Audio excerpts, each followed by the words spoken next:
Well, hey, howdy, hey, campers, how's it going? My name is Ill Fitting Trousers, or Colton Marvellius, and this is the Ill Fitting Podcast. For those of you who have watched since the weekly rundown, first of all, let me say thank you so much for being a part of all of that. But obviously, you may have noticed the weekly rundown was not much of a weekly show. As much as I would have wanted it to be, as much as I would have loved it to be, it just wasn't. So we did go through a change. I've been kicking ideas around forever for changing the name. And I couldn't come up with anything I liked. Oh, weirdly enough, this one finally came to me from our old host Brennan Howard. So thank you so much, Brennan. I it was so simple and perfect. I don't know why it wasn't like one of the first things that crossed my mind. But yeah, if you can see here, I'll move it up and blow this up here. We have our new logo, which is just awesome. I wanted to keep it like certain things the same. I kept the colors. This is the same weekly rundown man.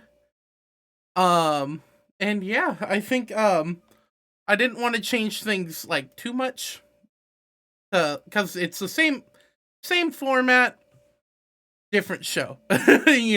Different title, I guess. Same show, different title. Um, so yeah, that is our official new logo. I'm actually really happy with it.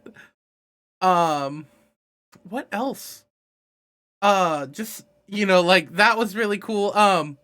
We're also condensing where well, not really condensing, but like the just some of the changes. Instead of having I used to have a YouTube channel where I uploaded the podcast um to, like, I uploaded it on its own YouTube channel. That YouTube channel is not going to be kept anymore. Um I decided that we're going to upload it on just my regular YouTube channel, and I think that would work better. It keeps everything kind of more neatly packed together. So yeah, I'm looking forward to that. Um you'll be seeing new uploads starting tomorrow or today, since this episode is out. On my YouTube channel under Ill Fitting Podcast. It will be on the main page on my YouTube channel. Um yeah, I'm really excited about that too. I will also be just uploading the archives of the weekly rundown under it as well throughout the next couple weeks, cuz it just takes a little while. Um yeah. So that's going to be new, or that's going to be a change there. I think I'm in the process of looking to get some like opening music and transition music. I would love that. But right now, no luck. If anyone has any ideas of who I should ask or where I should go, I would much appreciate it. You can just let me know in the comments or message me at any of the social medias. I would be very, very happy about that. What else? Yeah, I'm sorry. I don't want to just blow through this because this is amazing. Um, again, Brennan was perfect with this title. I just couldn't think of a better title. I also I want to just thank again, like, all the people who listen to the weekly rundown. All the guests we've had on the weekly rundown. I hope you guys come back for the Ill Fitting Podcast soon. I gotta start planning guests again, because I don't have any guests planned today. This was just kind of like, okay, let's get this title change out and maybe we'll talk about some game reviews. Just like what makes a game review good or bad. Um, and yeah, that's kind of what I've been thinking about a lot lately. Um, because just to plug myself a little bit here, I uploaded my first video game review today. It which tomorrow or yesterday for people listening to this. But I did. I uploaded my first video game review. I wrote it like a month or two ago. When like a little bit after we played Final Fantasy VII Rebirth or not Rebirth, Intergrade, remake Intergrade on the Twitch channel, twitch.tv/illfittingtrousers if you guys want to come and watch us play some Fire Emblem right now. Um but yeah, so I wrote that review a little bit after that gameplay, after that playthrough. And it was awesome. You know, I was really happy with it. I there are a few things I wish I changed about this review. I'm always like a little, which kind of weird for a podcast host to say, but I'm a little like not confident about my voice, you know. And but I am really happy with how the review turned out.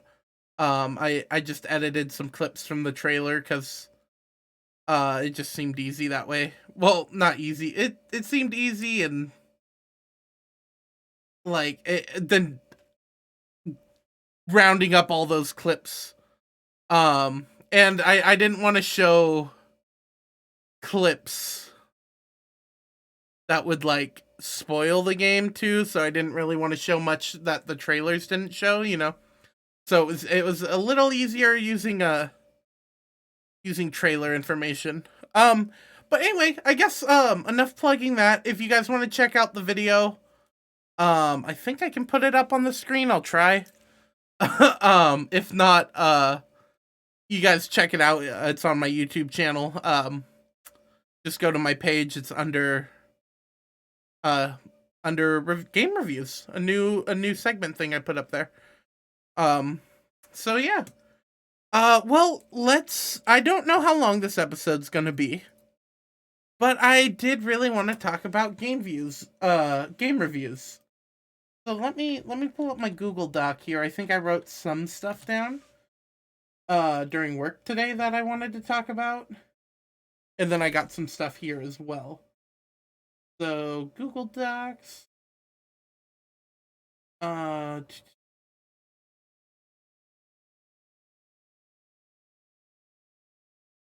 okay.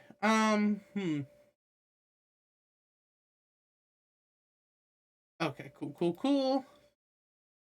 Got that. I think we're all good. So let us go. Um let's start with what we think makes a good game review. I think when it comes to game reviews, a good game review tells you less. The less it tells you, the better. You know, where it's like especially I guess this also applies to game trailers too. But like I don't know if you've ever read a review or watched a review or anything where it kind of just told you a little too much, where it was like, you know, like that kind of seems more in spoiler territory than it really should be. uh you know, like I don't want to know like too much about the boss. I don't want to know too much about the situation we're going to. I want to know the bare minimum where it's like I get an idea of what it is. Cuz a game review also needs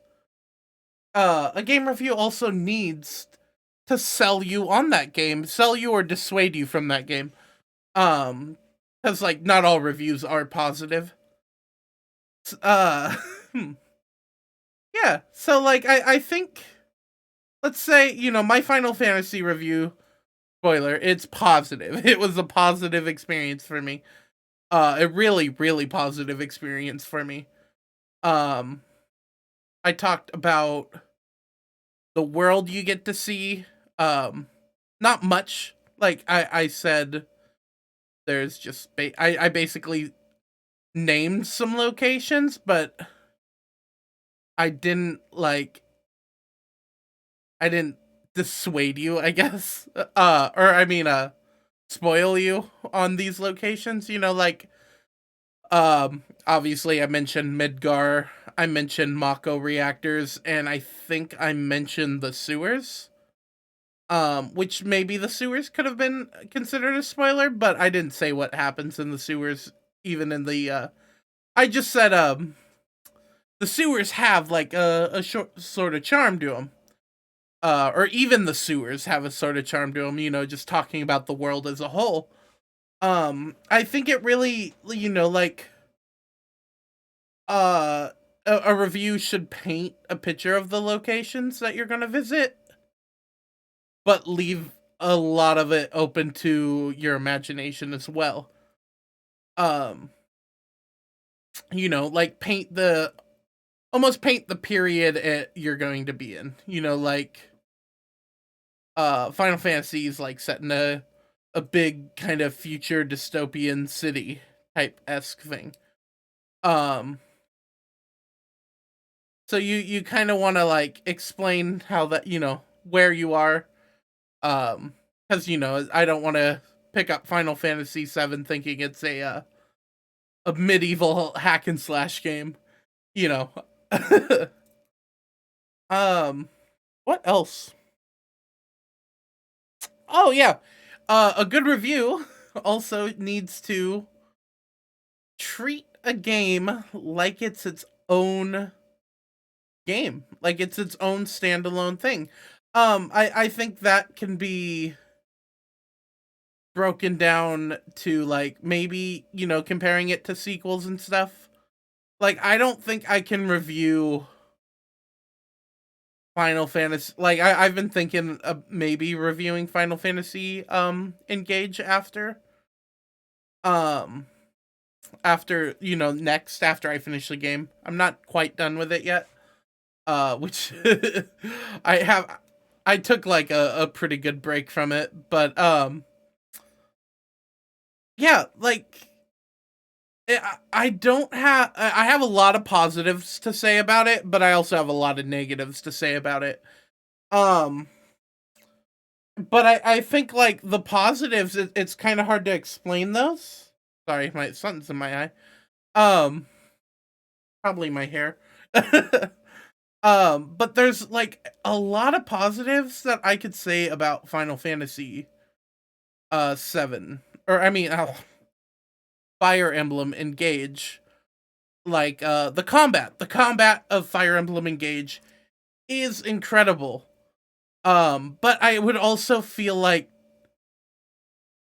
non Fire Emblem fans would ask, how is the combat different from Engage and Three Houses? So I feel like maybe making that comparison between like older titles would make sense, or the previous title at least in this case.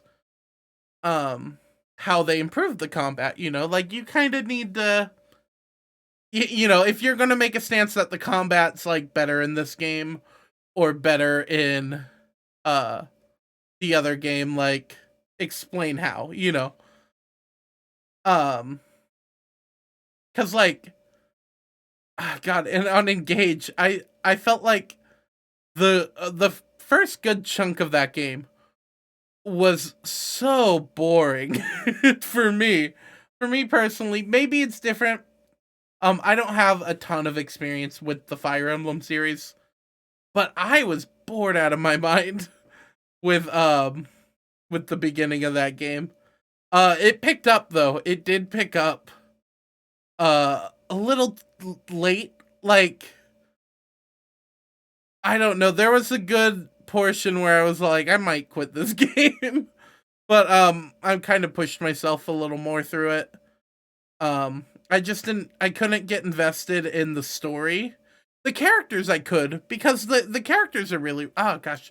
I'm already like reviewing that game. We're not talking about Fire Emblem today though. That review will probably come a little later when we finish that game. Um anyway, let's keep going. Oh, a good review needs to be unbiased. Um this one I feel like I don't think it happens too much. Well, I do and I don't. So like, like some people have preferences when it comes to consoles or systems or whatever, blah blah blah blah blah. Like I think it's hard to like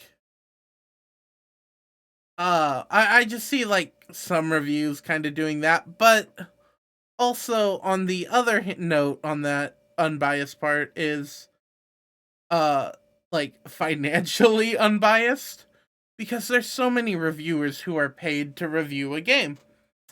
And I think let me see if I can pull it up here.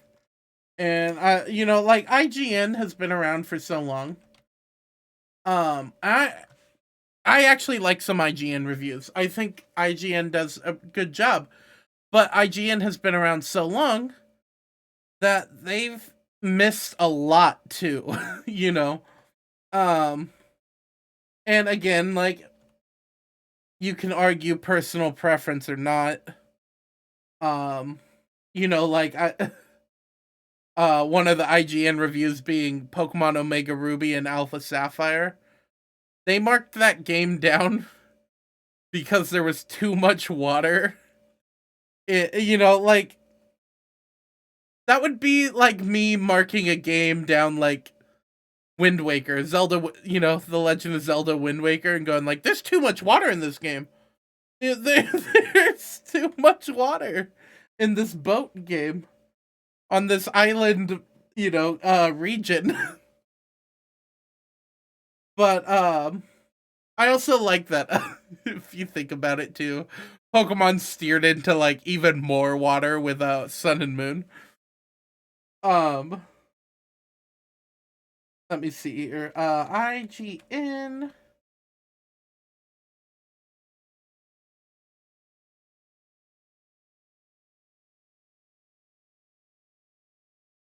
Okay, IGN reviews. They wrote 2 reviews, and I remember thinking this was the dirtiest thing they've ever done. Yes, it's right here. Um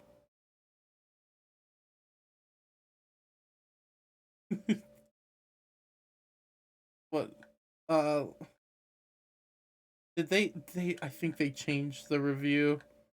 Oh, that's so dirty. If they did, let me see. No, they gave it the same score. It was here we go.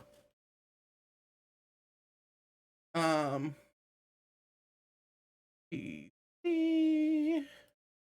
Oh, look at that. Awesome. Sorry, guys. There we go. Let me move my OBS over too real quick. Okay, so we got okay. IGN. This is the review for Cyberpunk 2077. They gave this game a 9 out of 10 all around at first. Which was wild. Like I thought everyone thought Cyberpunk was gonna be incredible.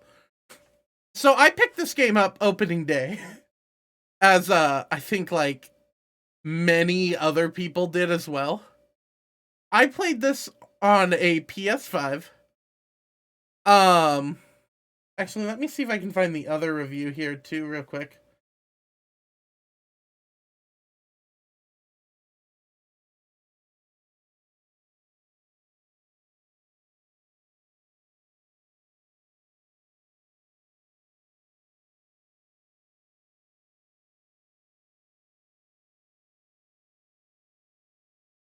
Okay.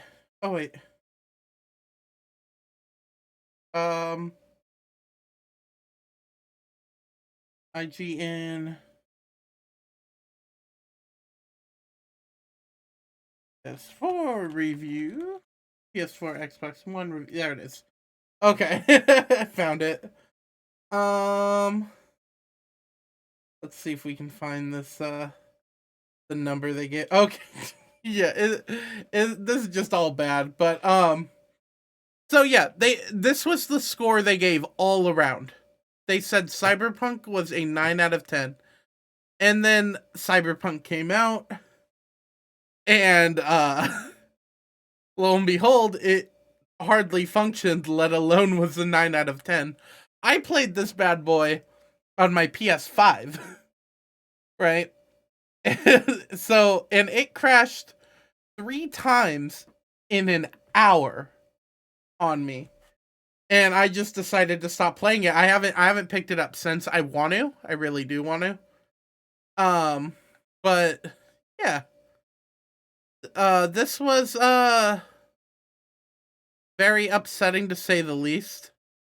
It was clearly, they didn't say this at the beginning here either. They really didn't say this. I think they've edited this review since. But they did give it a 9 out of 10. And that was a bummer, to hear. So here, then after the news broke of this, they dropped this review later, because I think so. Let's see, let me make sure. When did Cyberpunk 2077 come out? They came out December 10th, and this review came out 4 days later. Oh wait, yeah, 4 days later. And then they've updated it since. Actually, let's see the update here. And I'm totally, I like, again, I like IGN, but I'm gonna call them out a little bit on this. Yeah, this one got updated September 26th. This one got updated like a whole year ago. Oh, editor's note, we replaced. Oh, okay. Oh, they've updated it twice.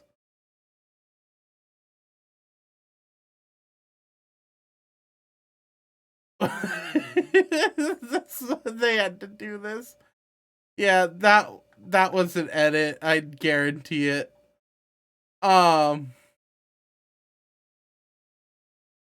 Yeah, so but it's quite sad that, like, this game could not run. And it's just, like, I don't know. They felt the need to basically lie on a review for money. I don't know who actually wrote this review. Oh yeah. they made 2 different reviewers do it. That's silly. It honestly, straight up, just silly. But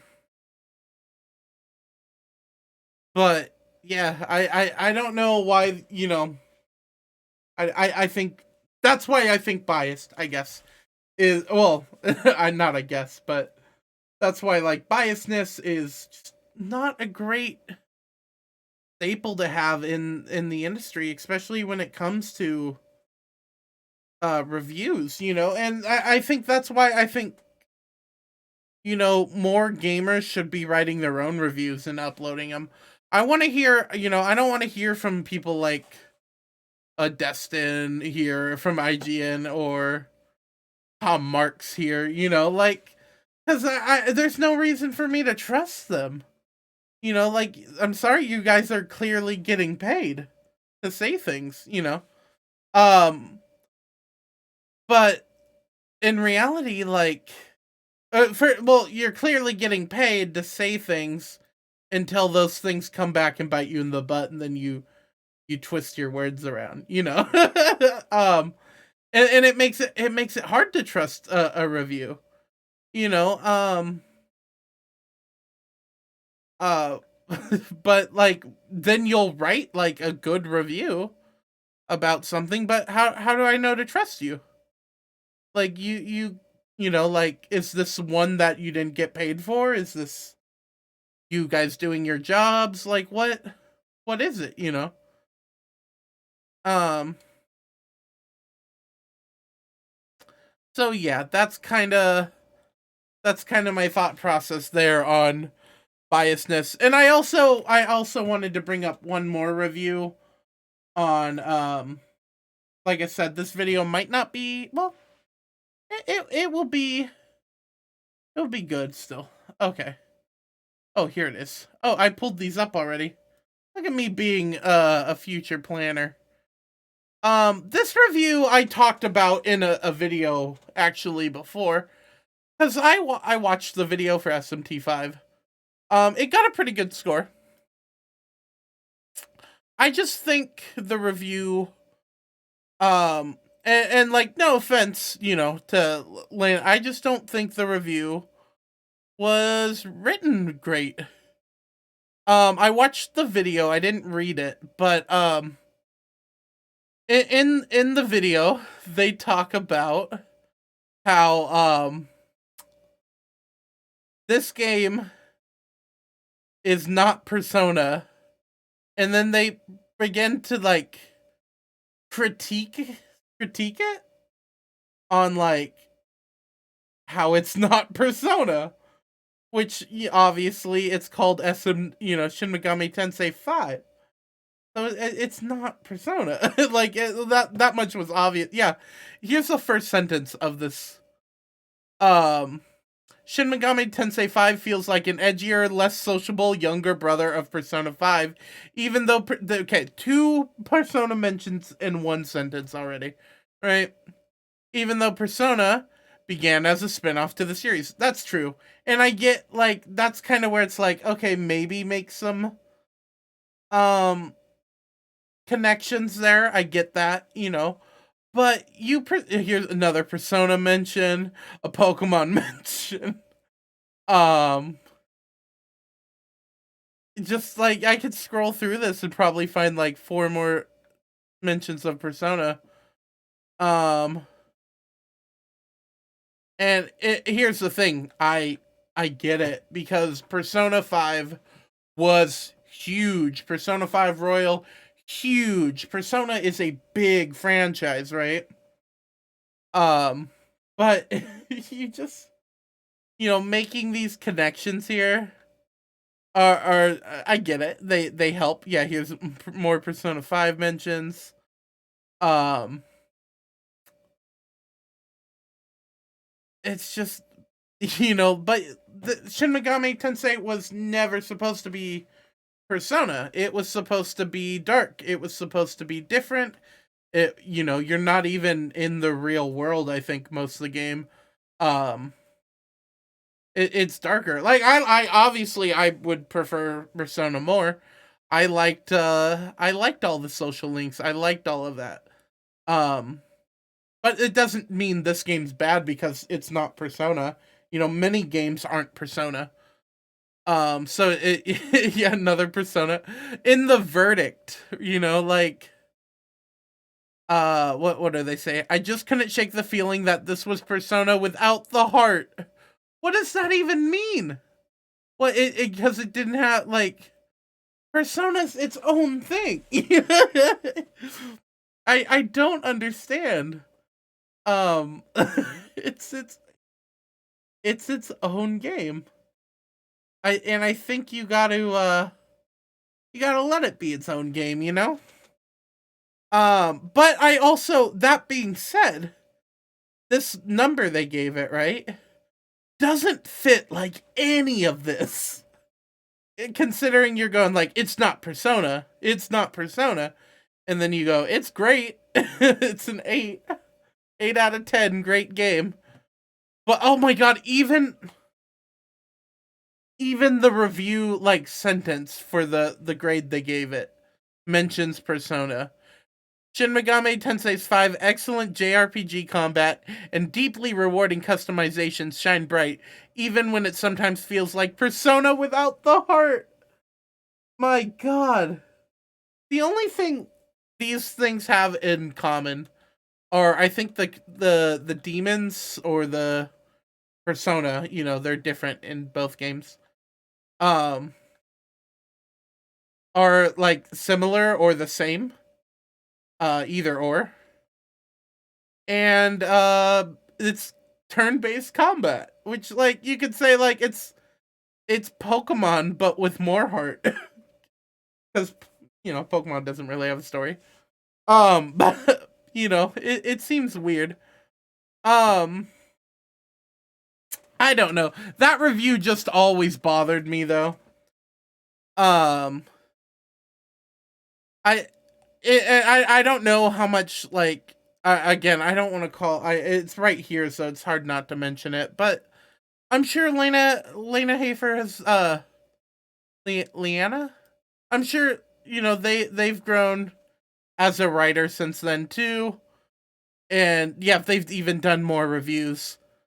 Um, and yeah, and like like, it's hard to say someone, I'm not gonna say they're a bad writer because, like, I do agree with some of the things they were saying, like, yeah, this doesn't feel like Persona, that didn't feel like Persona, I get that. I just don't think it had a place in the review, you know? Um, yeah, and here they are writing more reviews for IGN, and let's see, so this one was, when was this review?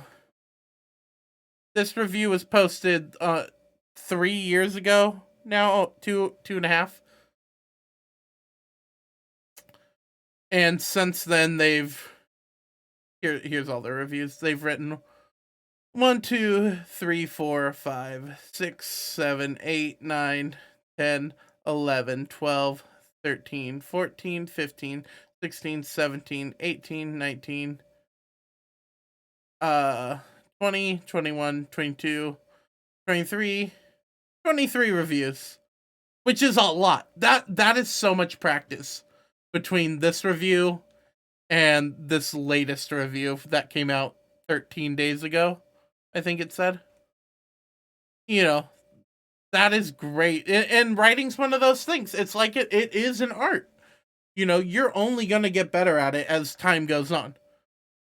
So, like, again, I don't believe holding a review against the reviewer unless it's biased, like something like, something that was bad. Or just simple hate, or pay it at hate, or like paid. Like, yeah, you should call those out always. But, like, like, just because it wasn't written the way you would have written it, or it's just not the way written how a review should have been. I get it, like, writing is an art. It always will be an art. You should always be improving. Some days are better than others, etc., etc. So I do want to clear that up with that video I made a while ago. I'm not, no hate, no hate towards the reviewer. I personally think, if anything, like, IGN should have read and reviewed, like, edited the review and went, hey, this is, like, can't compare this game. You can't mention Persona 5 8 times in your review for Shin Megami Tensei 5. That would just be ridiculous. um my other thing, I kind of knocked out two birds with one stone there, because I wanted to talk about bad review habits too, but we kind of have been, you know? Um, and it's kind of hard to talk about. I guess it is kind of hard to talk about good ones with bad ones, because, like, really, the bad habits for writing a review seem to just be the opposite of what a good review is. Um, you know, I think yeah, I really think that needs to be said. Um so maybe we'll cut it here, honestly. Oh, there was one thing I do have an announcement as well. And I was going to save it for the end of the video.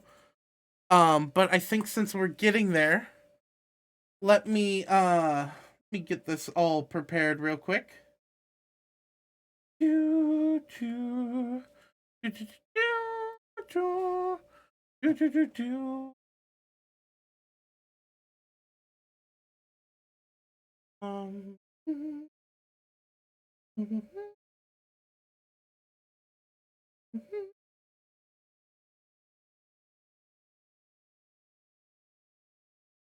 over.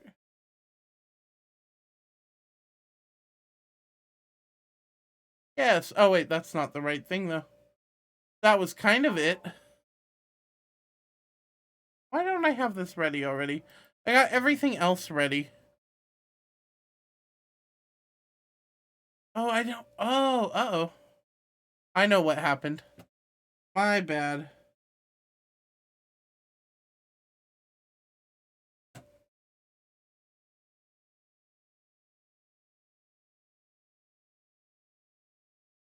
I just wanted to pull. I was just gonna pull it up here.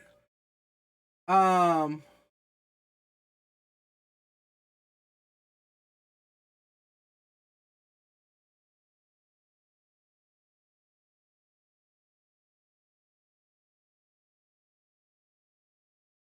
Okay, here we go. We got exactly what I want here. Um.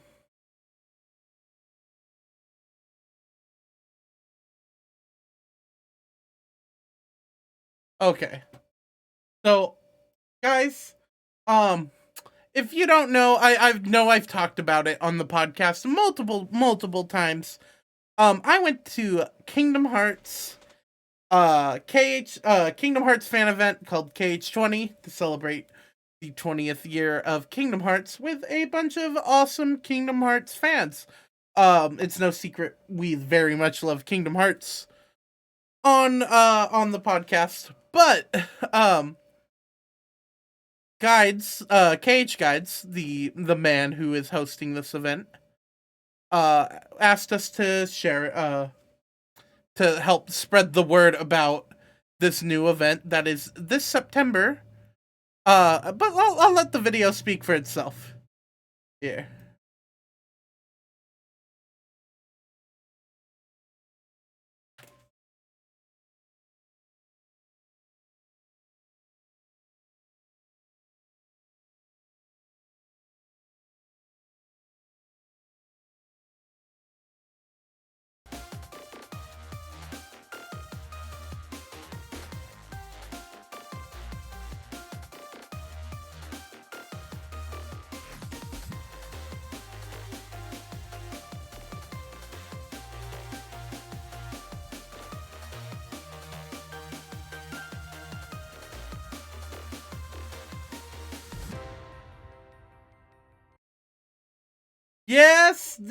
Yes, that is right. We are going to be in Dallas, Texas this year. Uh-oh, am I not, my face is not up there. There we go. We are going to be in Dallas, Texas this year for Kingdom Hearts Reconnect. I will be there. I already got my ticket. Um, I'm very excited. I've met almost every single, almost every single guest we've had on the podcast. I met at this event. Um, it's honestly really incredible. um, if you love Kingdom Hearts, if you want to get in more touch with the community, I I will honestly say I've never felt more in touch with the Kingdom Hearts community than I felt at Kingdom Hearts Reconnect. Or at Kingdom KH20, which is the same thing. It's just not the 20th anniversary anymore. Um So guys, yeah, please check it out. The website is right here, which for some reason is there we go. Come on. Okay. Ah, there we go. Nope, not really. It's khreconnect.com. Sorry, I don't know why this won't go away. Yeah, but khreconnect.com. You'll get all the info. You'll get the hotel the event's being hosted at. They have um cheaper rooms for people who are attending the event. I think they are $139 a night. Um so if you need a hotel room, you could actually just stay right where the event's being held. I'd love to meet you guys too. If anyone's going down there, I'd love to meet you guys. Yeah, and that's about it for Reconnect. And I think that's about it for our show as well. So guys, thank you again so much for being here. Oh wait, is there more? There is more to this video. Ah! Okay, that was it. I just paused it super early. But guys, yeah. Again, thank you so much for being here tonight. This was the first episode. It was a shorter episode, I know. I know we are getting back in the swing of things. I'm gonna be thinking of another topic for our next episode. But I honestly, yeah. The Ill-Fitting Podcast is yeah, we're ending our next episode. Or we're ending this episode. Sorry, it is late where I am recording this. So, anyway, guys, again, thank you so much. And we will see you all next time. Goodbye.